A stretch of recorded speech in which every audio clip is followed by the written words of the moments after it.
Welcome to the Platform Podcast. Today's guest is Tulku Rinpoche, who is the spiritual guide of Arya Tara's Net, a practice group based in Germany. Our conversation, which I very much enjoyed and which there was a lot of humor, covered the topics of Vajrayogini practice, the difference between accomplishment and realization, the relationship between Bodhichitta and Vajrayana practice in general.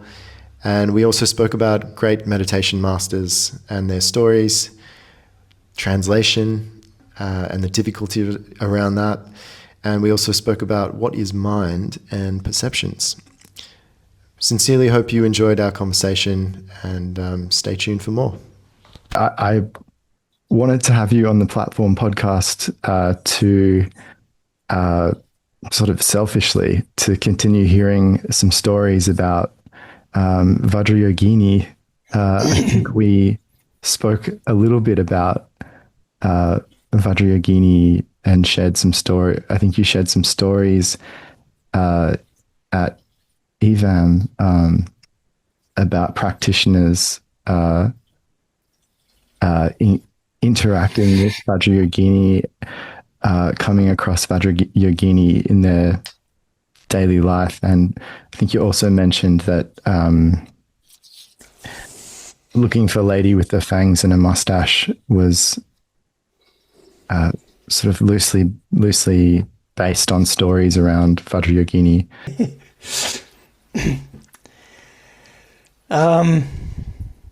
I don't particularly remember what did I say, what have I said during our conversation in Australia about Vajrayogini. Well, it's so inspiring, all these accounts of great masters, great practitioners, and not necessarily famous ones, just sincere practitioners who are just living their life and keeping their samayas and reciting their mantras and then coming face to face with the Dakini. So these kind of stories, they're so inspiring. I don't know which one you have heard. I remember a lady jumping from a tree, out of a tree onto a practitioner. I don't remember anything else. That was one that image has come to mind. You mean the one where a naked girl jumps on an old monk? Something like that. Yes. Yes. Well, yeah. I think with everything, you have some things that are very sophisticated, difficult to comprehend, difficult to accomplish, sort of very high caliber, and some things that are not necessarily meant to be like that. Something that are meant to be easy and not so profound, and that is the whole point of it. But then you have certain things that are profound, sophisticated, yet very easy to accomplish, very easy to get. So, Naro Vajrayogini, that's the one that we are talking about right now. This, of course, there are different kinds of Vajrayogini and Vajrayogini practices, and they're basically all Vajrayogini herself. But when it comes to this particular form of Vajrayogini and her practices, for whatever reason, maybe it's because she has made this promise that all the practitioners need to do is just keep their samaya and keep reciting the mantra, and then she will be accomplished, even if they do not know how to meditate. It is there in the text itself. It's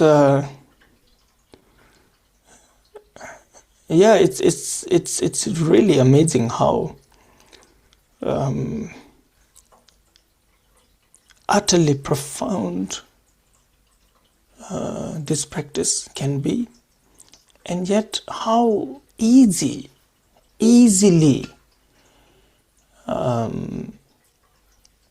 can she be accomplished through this practice. And so yes, that account where this old monk saw this very young naked girl jumping on him was one example.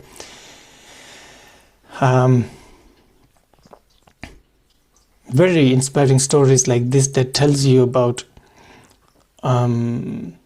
practitioners in Tibet, in different parts of the world, where they are practicing and they don't necessarily know themselves what they're doing. They're just reciting the mantra, just doing what the teacher said, and it's accomplished in just like that, and they don't know that it is being accomplished. And even when she appears in front of them, they don't know that that's her. And sometimes these practitioners, they are not ready for it. Yet she appears because she is samaya bound.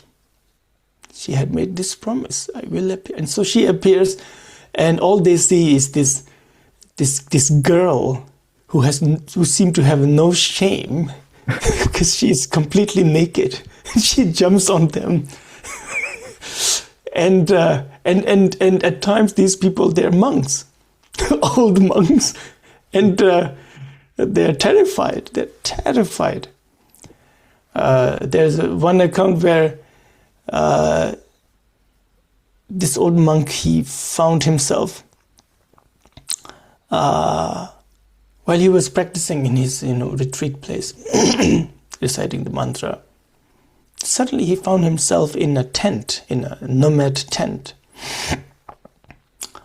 and he was on a bed, and there was a beautiful woman sleeping on that bed, completely naked, and she was sort of reaching out to him. And he was so embarrassed, he thought. He had no idea what was going on. He had no idea that this was, it was not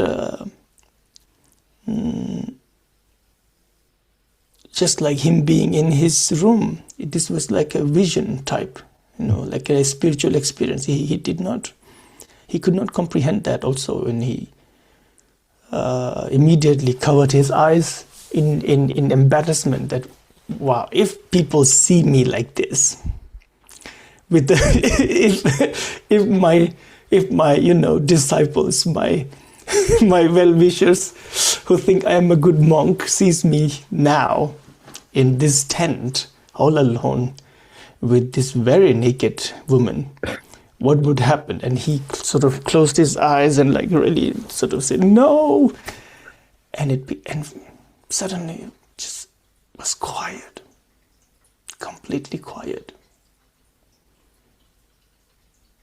And then he opened his eyes. He was in his room. The girl was gone. The bed was gone. The tent was gone. Many stories like this. So is accomplishing Vajrayogini, is that when Vajrayogini appears? Is that yes. what accomplishment means? Yes. See,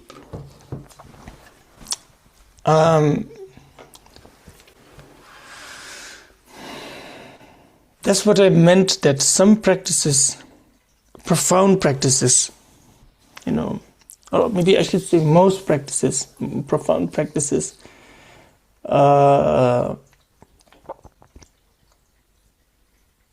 you really need to know how to meditate.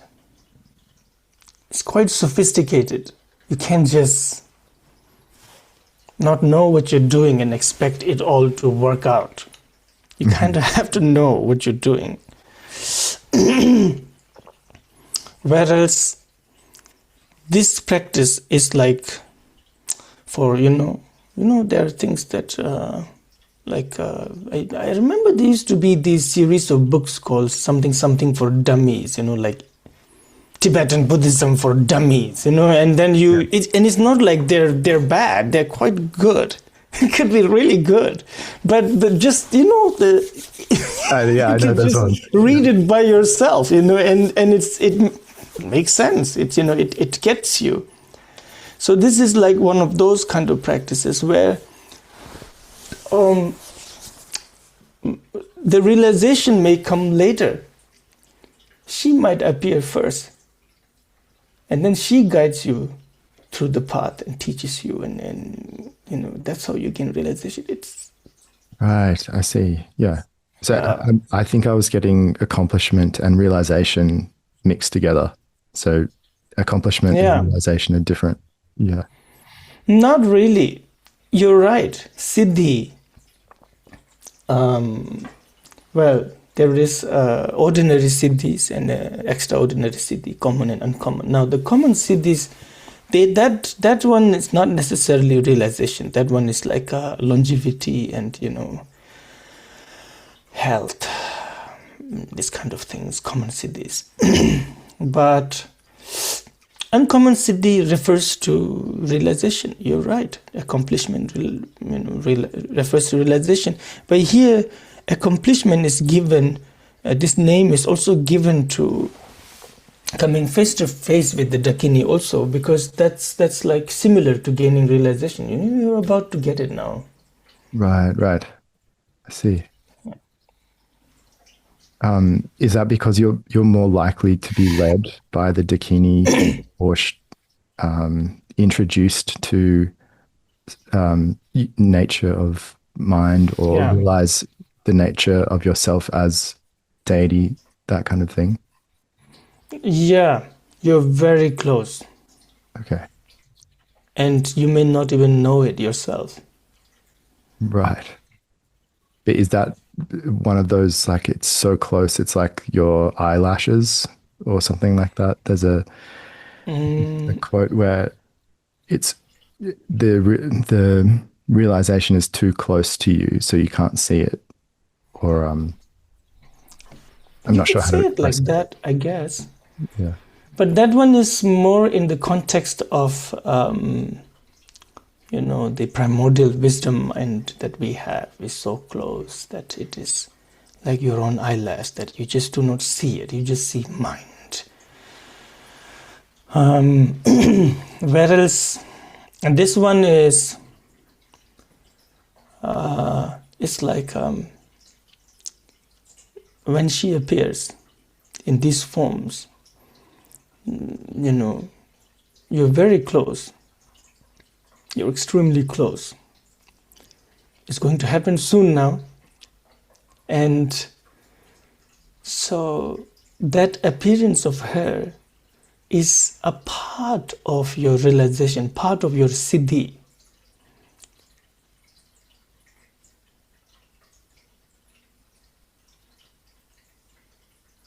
It's a really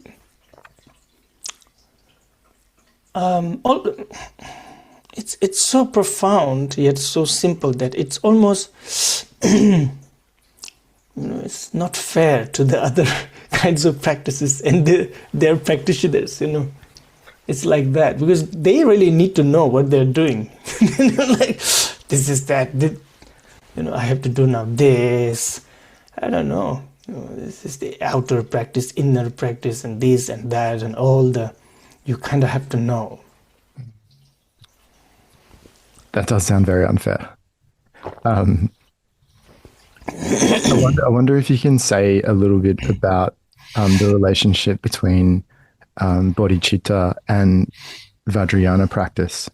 Arya Tara's Net has started the Bodhisattva project and Sutra project and other teaching courses. And I wonder if you can shed some light on the importance of bodhicitta and relationship to Vajrayana practice.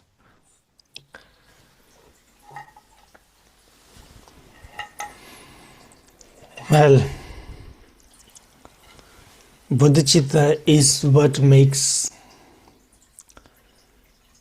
Vajrayana Vajrayana, to be honest. Bodhicitta is what makes Vajrayana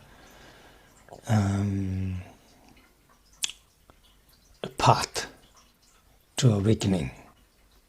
So without bodhicitta, the entire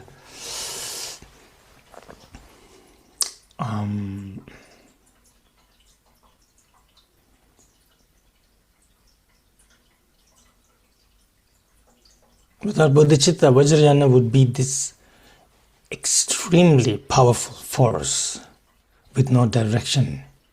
What is it supposed to do now?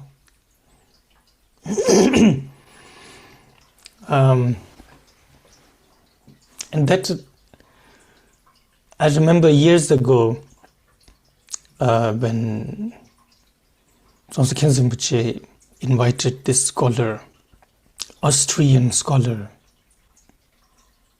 an academic, Bettina, I forgot her last name. She's lived in India for more than 50 years, and she was one of the, I think the only foreigner female to ever to get the name Pandit from the Indians. They respected her that much. And she told us, she taught us Shiva Tantra for about 5-6 days. I guess, well, you cannot really study Shiva Tantra, I guess. It's so profound. But this was in Kashmiri tradition, which is so identical to the Buddhist tradition, especially to He Vajra Tantra. Mm-hmm. And like things like Chakra Samvaram, but more specifically to He Vajra Tantra, that, where they talk about Shiva and Shakti, not as a god and goddess, like how this god in deep meditation on Kailash mountain and, and his partner, this Parvati, you have that aspect which is like, there are a lot of stories, maybe myth, maybe not, like that kind of very mysterious beings of a different kinds of realm. But then she went into how Shiva and Shakti, his consort, just, something like the purest form of our mind and its sort of movement and things like that. I don't remember clearly, but I do remember that we were all sort of looking at each other as we were listening to her speak and thinking, what's going on? This is He Vajra Tantra, like one of the highest tantra in Buddhist tradition. What's going on? And so we asked her that. And then we tried to find out, okay, so we have like all these things similar. And she also said that, yes, this tradition that flourished in Kashmir had a very strong Buddhist influence. And so they were very different from the Vedic sort of tradition that follows, that might teach the same Tantra. They were very different. It was so interesting. And at the end, I guess we came to this point that, maybe it's the bodhicitta. Maybe it's the refuge and bodhicitta that sets us apart. Mm. And it was very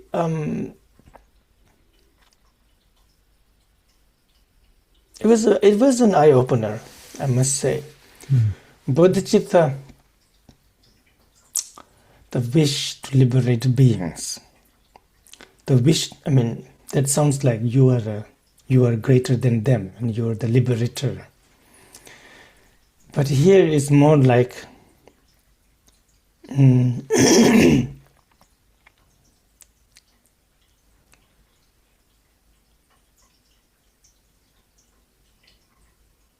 you managed to understand the futility of doing something for yourself. That doesn't work. That's exactly what we've been doing from beginningless of time. Like right now, 8 billion or so humans each working for themselves. So the scope of our reach is very small. My life, my family, my community, and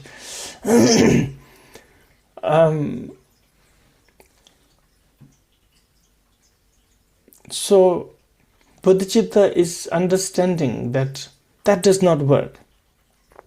Now, if that would work, it would make sense, but that doesn't bring the ultimate rest, so to speak, the ultimate freedom from all sufferings. That doesn't, because that's what we are looking for, it seems. All of us, we're always looking towards some sort of a life that will start. Like eternal retirement, where no need to work, no need to worry about things, and that is an indication of something very deep within us.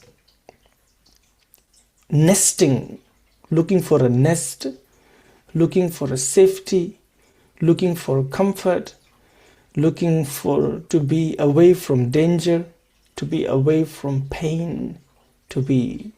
And you can see that in humans, non-humans, animals, all. We're exactly the same in that way.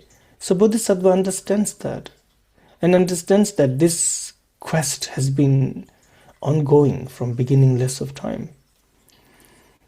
And then the Bodhisattva looks around and sees people like Siddhartha Gautama, Buddha. They don't seem to be worried. They don't seem to be looking for anything anymore. They don't seem to have found, they seem to have found whatever that we are looking for, actually. Because they don't seem to have the worry that we have. And so Bodhisattva gets inspired from such beings, Buddhas, and aspire to become a Buddha themselves. And in this scope, Vajrayana is the mere tool. Vajrayana is just part of the Bodhisattva practice. And without Bodhicitta, Vajrayana may not lead to awakening at all.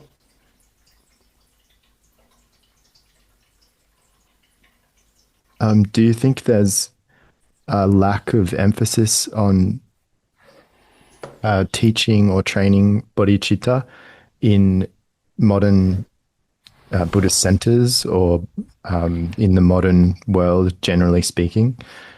Is that one of the reasons why you started the Bodhisattva project? Well, I don't want to say that I saw there is a lack, in today's centers. And it sounds like I'm, again, the one who is here to correct things, and that I'm not. But I feel like there is a lack within ourselves, within myself. I really get distracted. I tend to get distracted by all the colors and sounds and shapes and forms and taste that it overwhelms me. It overwhelms me completely. And I'm afraid that might be happening to others too. And then when when I'm trying to talk about it, to address this, it's always very short for a session, and then I might never see them again, the listeners. Or for one weekend like that. And it was it was sweet, but not entirely satisfying.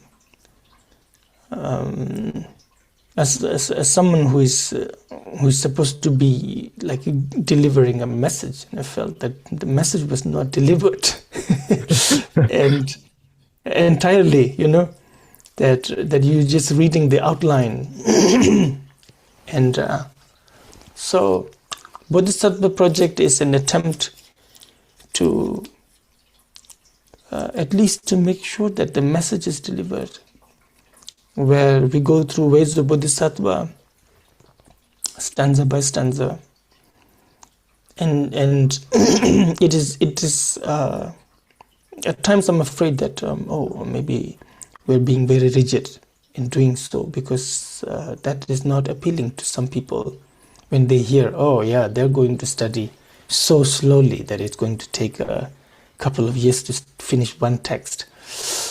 But on the other hand, seeing the result, seeing the change in the listeners, the way they ask questions change, and in some cases you see changes, like visible changes in their lives, and that's because of these wonderful teachings of Shantideva. And so, we try to do things like this with Bodhisattva Project, Sutra Project. These are an attempt to have some continuity that we just do not forget. Can Rinpoche say something about the Stories of Liberation talks? Perhaps you might like to say something about the benefits of listening to talks about and reading about biographies and hagiographies of past masters, what the benefits of that might be.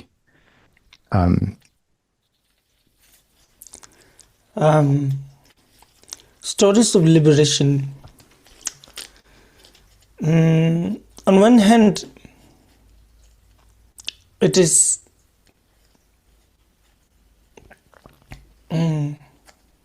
quite a selfish project because I enjoy it. I really like it. I like it too. I love listening to stories of past masters. Yes. One thing I did when I was studying in Dzongtsar, I read a lot of biographies. To a point where I ignored my what I'm supposed to actually be studying, in my classes, in my day-to-day teachings from the Khenpos. But it was I guess maybe like an escape. I may not have really grasped what it was supposed to do and used it as like an escape.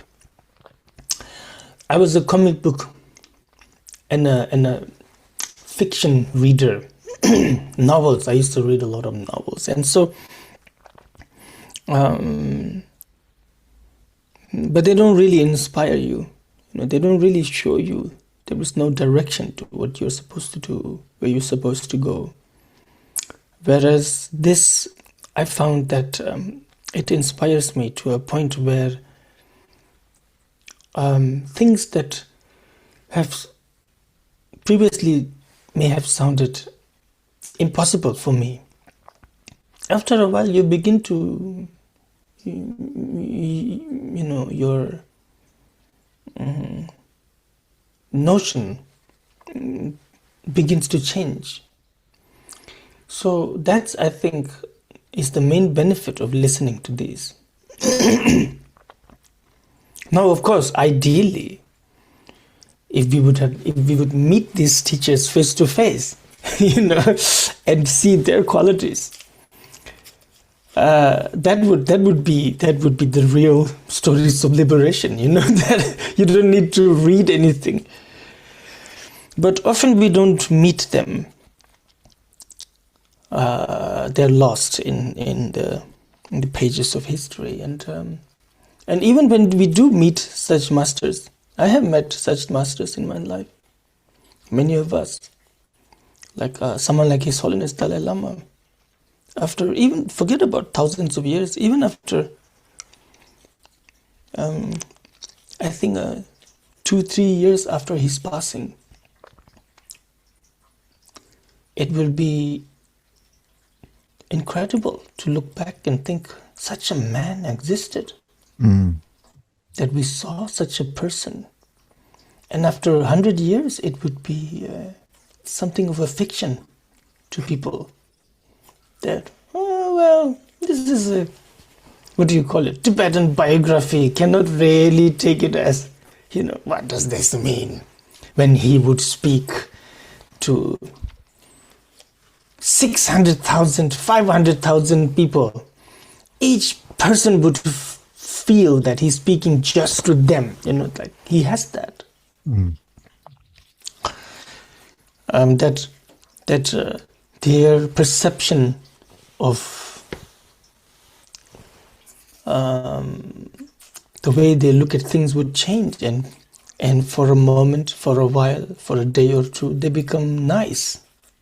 They become kind, gentle, and aware, and that's this is what is meant when you hear things like, when people would come in front of the Buddha, their anger would go away, like even if their anger would be transformed into something else.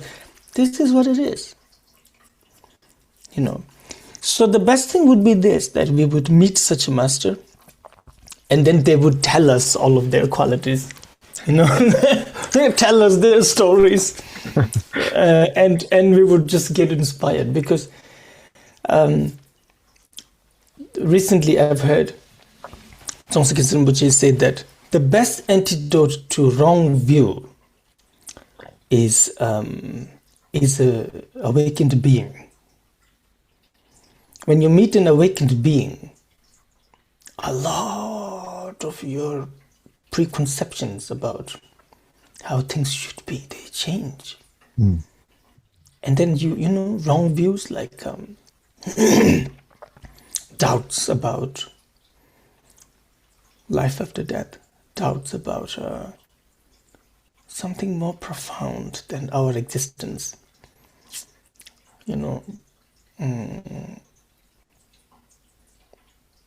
They just leave you. You don't have to get rid of them. They're just like, whoa, it's just no longer there. Yeah. Now that is not possible for most of us, because we would not know, even if Buddha would just walk past us like 100 times a day. We might get irritated. Why is this guy following me? And call the police.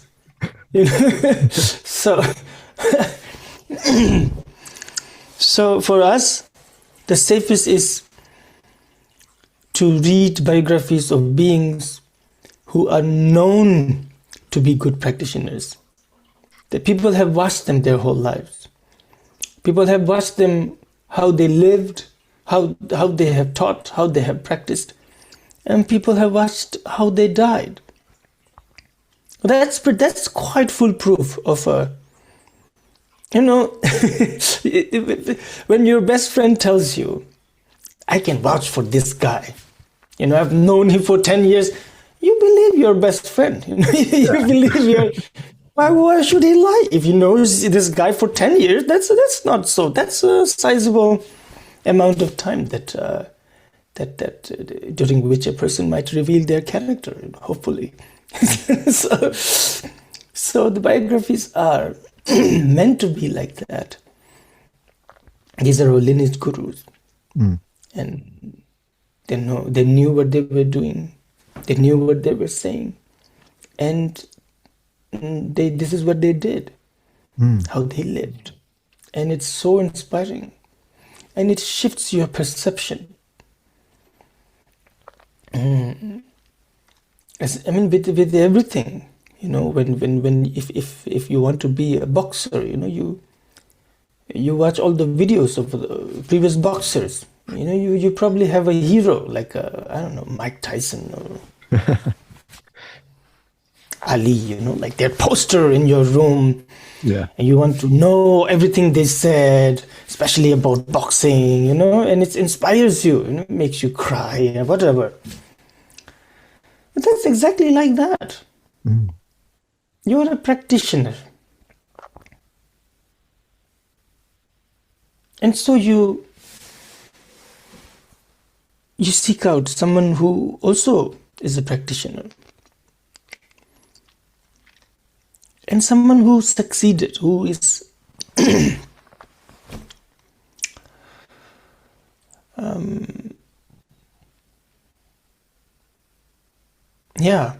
who've really been through all that and who succeeded.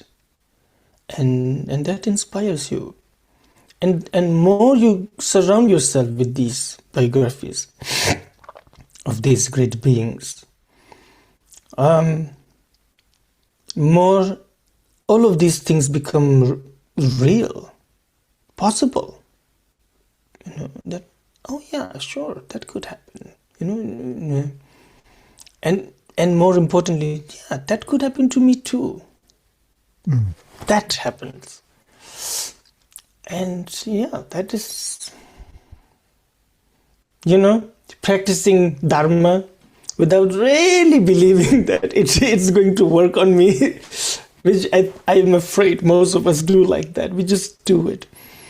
And awakening is somewhere in future, obscure, far away, but it probably might happen someday. Yeah. That was a very long answer. I saw online that you taught the biographies, or were wanting to teach the biographies of, I'm going to say this wrong, but Trikulanatha, the Bodhisattva Mahasattvas of Manjushri, Chenrezik, and Vajrapani. I wonder if you could say a bit more about why these three figures are important. And I think you mentioned that you might one day want to write about them, and I was just curious about why would you would want to write about them? Why these three figures are very important to us.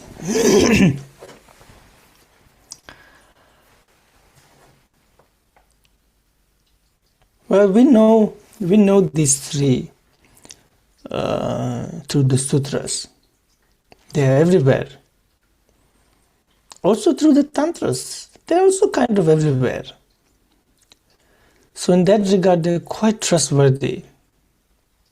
And also their activities is very sort of very much spread through the entire Buddha Dharma, most importantly the Mahayana and Vajrayana. My approach was more towards the accounts. Like, how did Avalokiteshvara sort of start? What did he do along the path? What happened to him? How did Manjushri start? Like, that's why I do these things, because I really like it. I suffer from one of those things that, how to say it nicely, I am not professional. I do not have this thing, professionalism. It's not good, actually. I wish I have this. What do you mean? You're so professional. Huh? No. You're so professional. Not at all. Like, very early on, I noticed,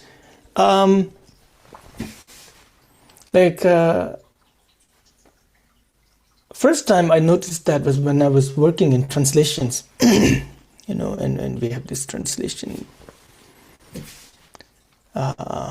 And I quickly noticed that if I don't like the person,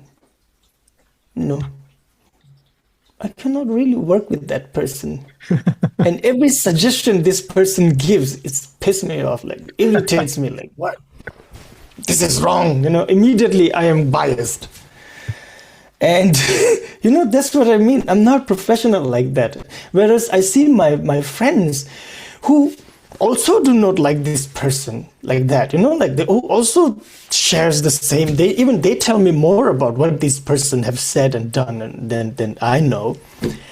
But the moment, they're corresponding, they're like, there. I admire that. I think, wow, we have so much to learn. These people, they really know how to, it's a big failure in my character, I must admit.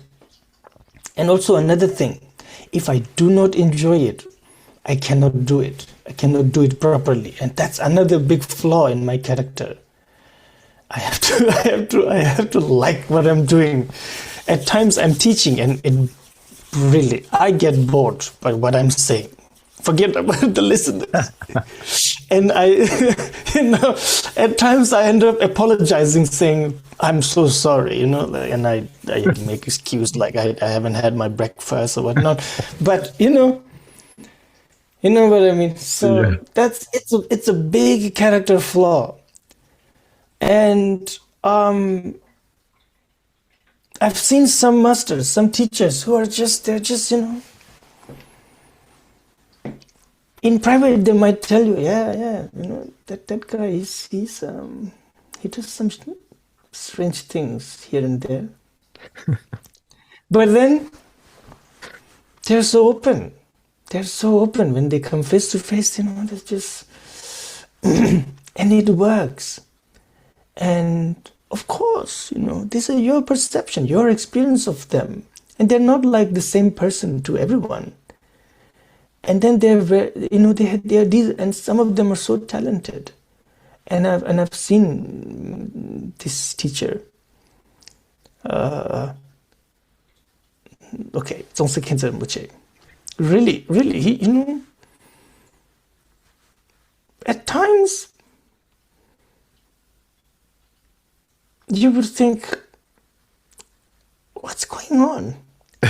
But then as you keep watching, you notice that somehow he manages to make this like almost dysfunctional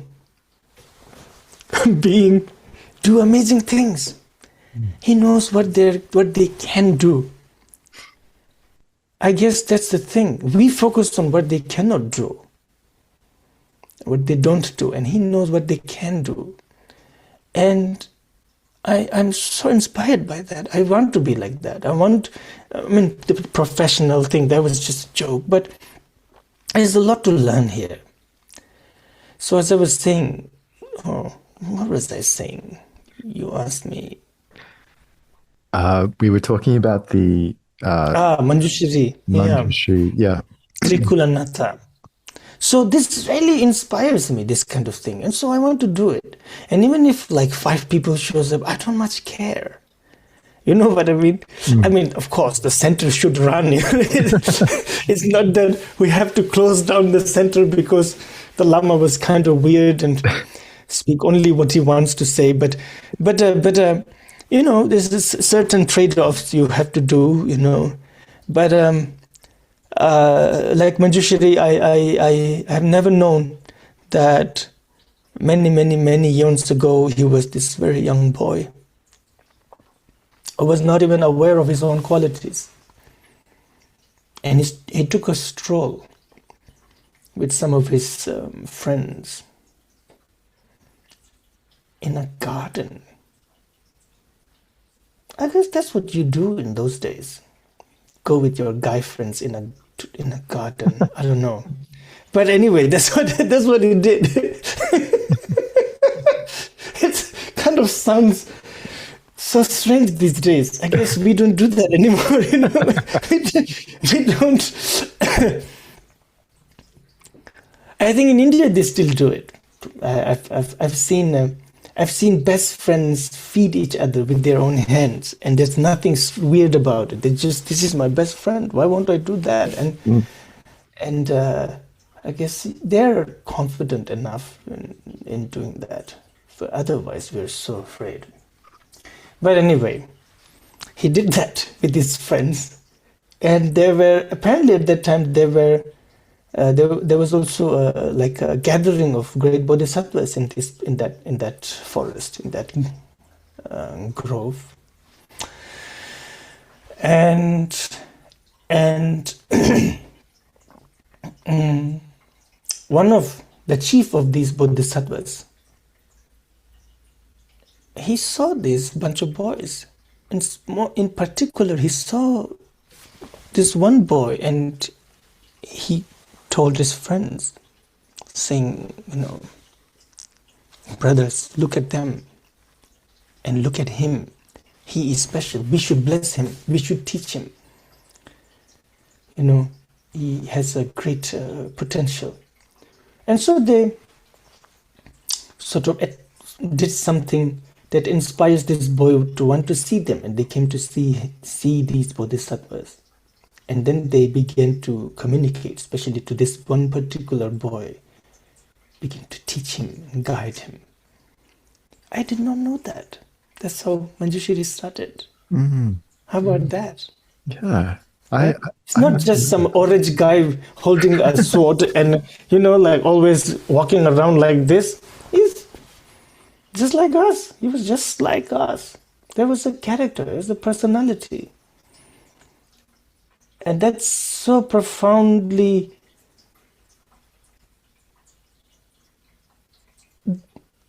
that's so profoundly influential for me to understand that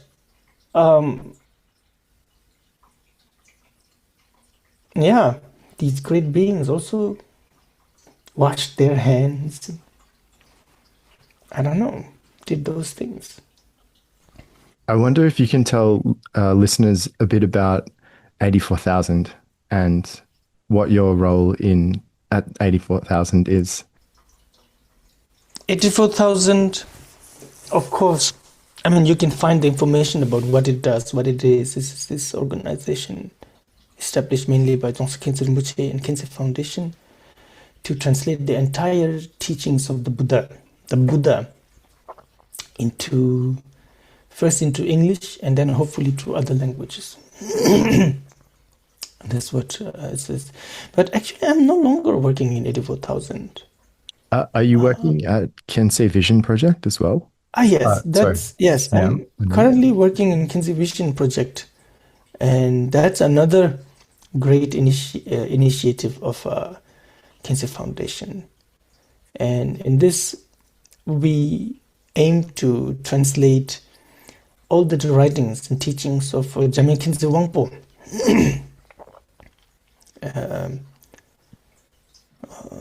sort of equally profound being. And there, my role is traditional scholar and also a translator. But I translated once or twice, I think. But mostly I've been a traditional scholar, helping the translators and reviewing their translation.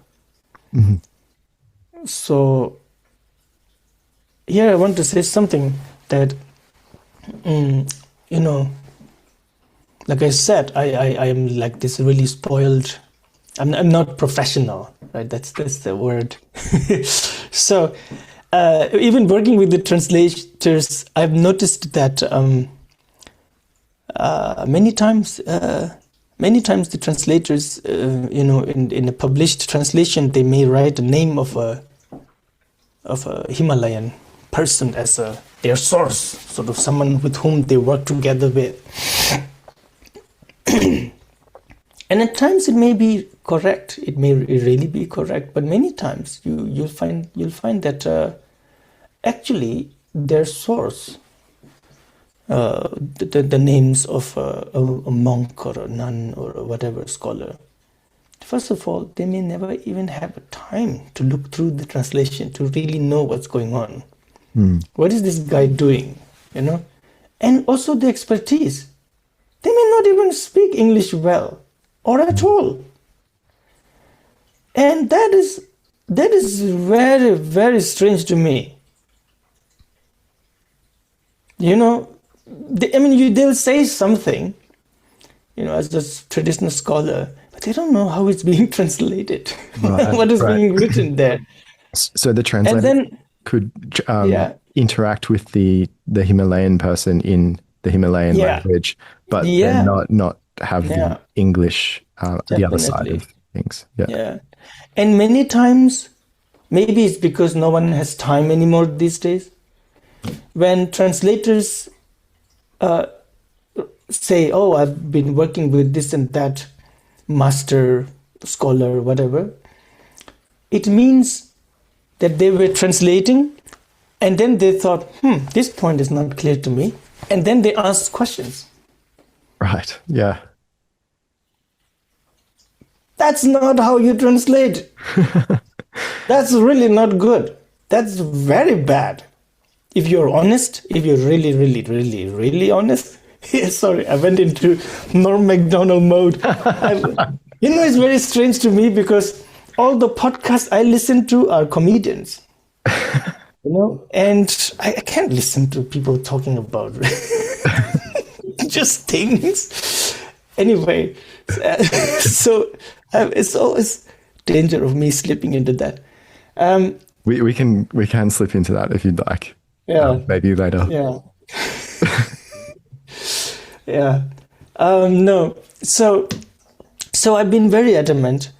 And then when translators approached, whether in Khyentse Vision Project or just generally, people approach me sometimes, I guess they think that I can speak English or whatever. And then at times they're not willing to show you their translation. The English translation? Or yeah. Right. They just want you, they just send you passages and say, just explain this, please. And I said, no, I'm not working like this.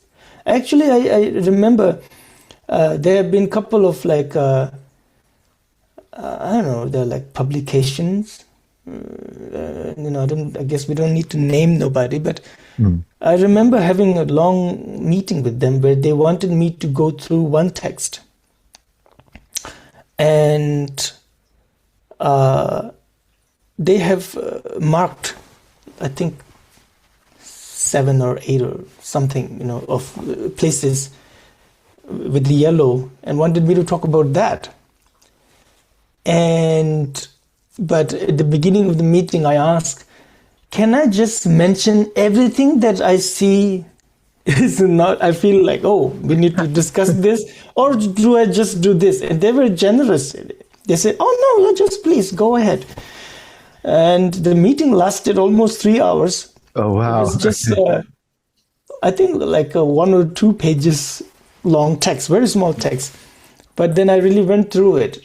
And at the end of it, they were very happy about it.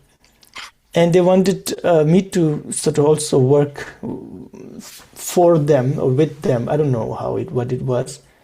And they were already talking about how much I'll get paid hourly, and it was all fine. But then I said, I will work like this though. I need to go through it, and I want to see everything the translator is doing. And I want to have the freedom to be able to discuss with the translator, like, why is this? Why did you do this?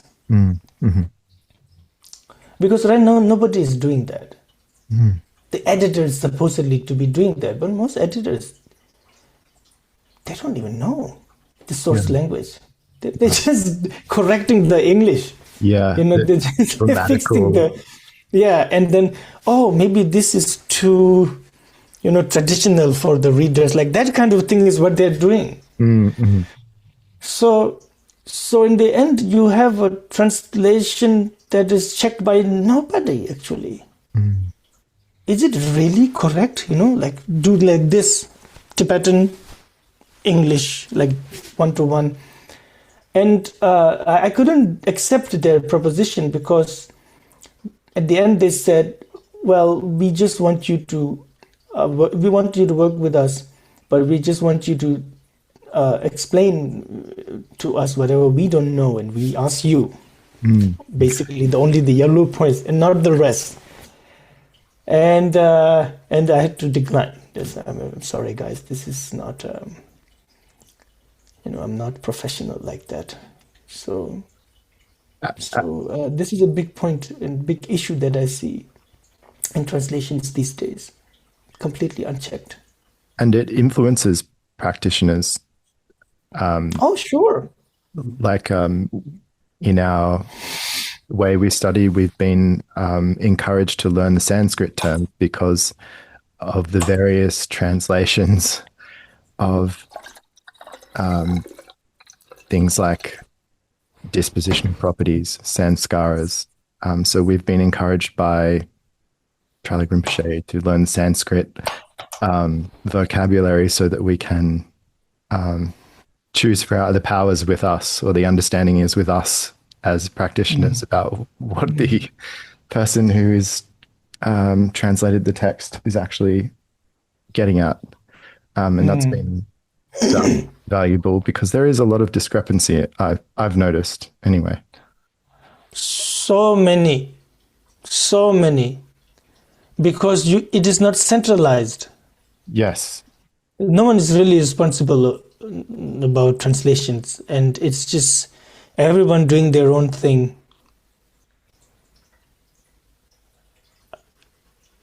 I know people translating really important Dzogchen texts and so on. And I remember once I approached them when they were translating a biography, simple biography, and I didn't even checked with Tibetan and the English like this. I just read the English, and it was with a good heart, I would say. But I was naive though. I was maybe in my 20s, so I was very direct. This I've learned now. You can't be direct with people. You have to sort of smile and first tell them how nice their work is. You can sort of work around. Yeah. I guess I'm becoming professional in that way now. Yeah. So I just sent the guy, who's my friend on social media, but I see him publishing a lot of books. And say, hey, this, for example, what you're doing, it's. I think maybe you need to have a Tibetan scholar working with you, like a Kempo or something, because of these and these. I just pointed out very simple mistakes that can be easily remedied. He got so angry. And that was, I think, the last time we spoke. That was it. And then I see him continuously translating these very high tantra texts. And that's the thing, once you publish it, it's there now. Yeah. And there's another thing about translators. Nobody wants to work on someone else's translation. And his answer to me was, I will do this now and I will publish it. And hopefully in future translator will correct my translation. No one will do that. Everyone wants to do their own thing. You want your own name in the publication. You don't want the name of someone else's. Unless this person is your grandson or granddaughter, why should they go through all that headache to in the end be someone else's work that you just corrected it? No one's going to do that. So we're in a strange time, and in this regard, having something like Khyentse Vision Project 84,000 is a blessing, because to some extent there is some sort of check. There are other scholars who also know Tibetan, who also may know Sanskrit or Pali, and they are also looking at it before it is published. So that's, As a publisher, we have style guides, and I have, at the moment, I'm in discussions with a translator author who's using some words that are not considered, they're sort of trigger words, like defilement is one that has been used. And I see Charlie Rinpoche has used that word, but it's just an example of a word that is probably accurate, but as a person who reads that word, it might have associations with other triggering things, or someone who's not particularly steeped in the tradition of Buddhism would not understand or be turned off, so to speak, by that word. So yeah, it's something that I guess publishers as well as translation groups have to grapple with over time when there's no centralized system. Yeah. Yeah. Well, when it comes to trigger words, first of all, it's very...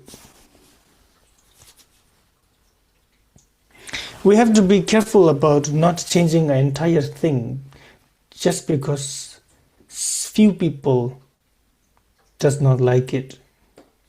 We have to have a longer vision, longer view. And, well, because if we do this, if we change these things based upon, it should be approachable for people of this time, hence the language. But it shouldn't be completely for the people of this time, because what about people after 50 years, 100 years, 200 years, 300 years? Forget about 200-300 years. What is allowed to say now in the view of some people will not be allowed to say after 10 years. What are we going to do now? Are we going to revise the entire thing based upon that? Maybe it is doable. People are now looking into AI translations, and maybe it is doable. But old minds like us, old people, we are old now in this world, in this kind of. We really have to be careful that if we don't end up making it mundane, completely mundane, that we lose the entire point of it. Dharma is supposed to tell you what the problem is. And if Dharma tells you, no, you have no problem, everything is fine, what is the point of it? And when you tell people there is a problem, it triggers them.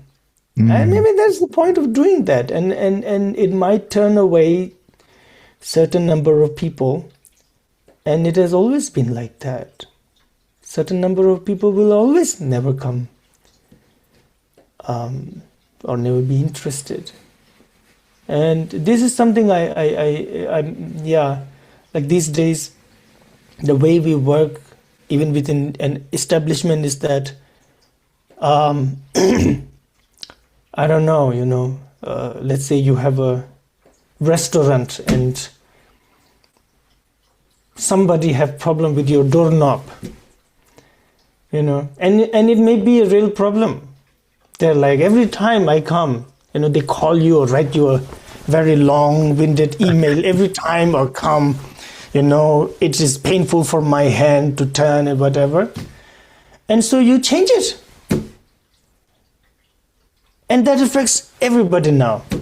And it may not be comfortable for others, just for this one person. And then at some point you have to think, maybe every time this person is coming, one of the restaurant workers should just go and open the door for them. Maybe that might help. Rather than changing the entire thing just because one person have an issue. And that I see happening a lot within organizations, and on one hand, it sounds very progressive But on the other hand, it is like you're changing it for everyone now. Mm. You're not just changing it for this person. And I don't know. It may be well-meaning, but I don't know how long vision it has. Kind of segues nicely into a question my friend Rob, I don't think you've met Rob Rinpoche, but I said I'm speaking with you, and if he had any questions, he's come to EVAM Institute a few times. He said, one thing I've been mulling over is about motivation to go deeper into Dharma. Like, if the Dharma helps someone resolve short-term suffering or relieve some intensity of suffering, and the original impetus to engage with the Dharma diminishes, how can someone continue to stay motivated to keep connecting and deepening? Oh, that's just something that reveals itself. Mm. You know, when you do something and you see it works, it's inspiring. It's really inspiring. Like, why does the child run when they know how to walk? Because they can do. First they didn't know how to walk, and then they walk, and it really it inspires them. Wow, I could not do that before. I can do this now. And so that already puts you to run, makes you run. And I don't know, jump. I don't know. So that's the beauty of Dharma, that you begin with that. And then one day, let's say anger arises in your mind and you completely overcome, and then you catch yourself.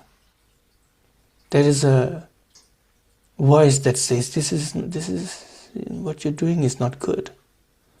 And you also notice that you can no longer become angry like before, with full conviction about,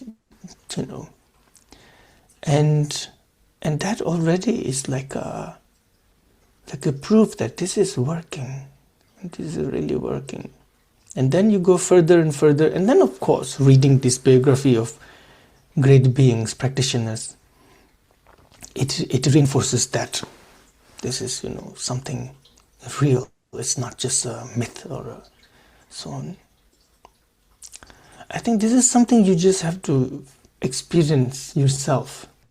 Just one quick last thing. Is there anything you'd like to say to people who perhaps are new to Buddhism, or anything that you would like to share that I haven't covered in asking questions, or anything you'd like to add? I would like to look into mind. I would like to request people to look into their minds. What is mind? Where is it? And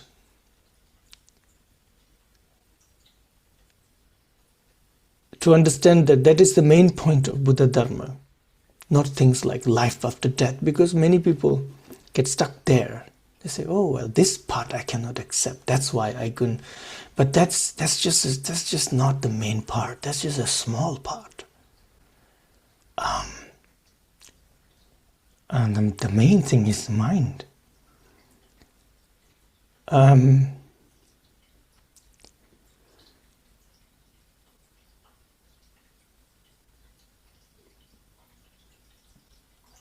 Just to observe mind and how it is affecting us, how it is affecting our surrounding, how what you feel and think affects people in front of you.